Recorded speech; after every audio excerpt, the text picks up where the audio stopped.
Numbers chapter 9. In the first month of the 2nd year after Israel had come out of the land of Egypt, the Lord spoke to Moses in the wilderness of Sinai. The Israelites are to observe the Passover at its appointed time. You are to observe it at the appointed time, at twilight, on the 14th day of this month, in accordance with its statutes and ordinances. So Moses told the Israelites to observe the Passover, and they did so in the wilderness of Sinai at twilight on the 14th day of the first month. The Israelites did everything just as the Lord had commanded Moses. But there were some men who were unclean due to a dead body, so they could not observe the Passover on that day. And they came before Moses and Aaron that same day, and said to Moses, "We are unclean because of a dead body, but why should we be excluded from presenting the Lord's offering with the other Israelites at the appointed time?" "Wait here until I find out what the Lord commands concerning you," Moses replied. Then the Lord said to Moses, "Tell the Israelites, when any one of you or your descendants is unclean because of a dead body, or is away on a journey, he may still observe the Passover to the Lord. Such people are to observe it at twilight on the 14th day of the 2nd month. They are to eat the lamb, together with unleavened bread and bitter herbs. They may not leave any of it until morning, or break any of its bones. They must observe the Passover according to all its statutes.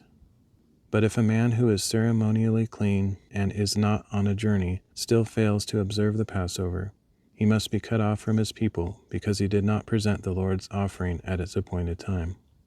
That man will bear the consequences of his sin. If a foreigner dwelling among you wants to observe the Passover to the Lord, he is to do so according to the Passover statute and its ordinances. You are to apply the same statute to both the foreigner and the native of the land. On the day that the tabernacle, the tent of the testimony, was set up, the cloud covered it and appeared like fire above the tabernacle from evening till morning. It remained that way continually. The cloud would cover the tabernacle by day, and at night it would appear like fire. Whenever the cloud was lifted from above the tent, the Israelites would set out, and wherever the cloud settled, there the Israelites would camp. At the Lord's command, the Israelites set out, and at the Lord's command they camped.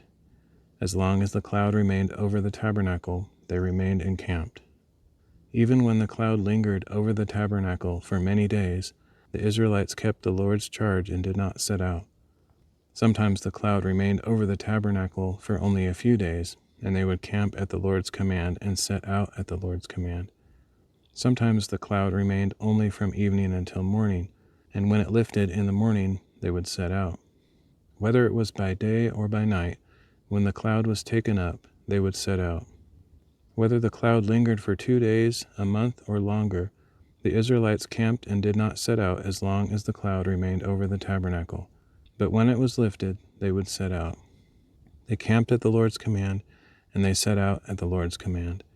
They carried out the Lord's charge according to his command through Moses.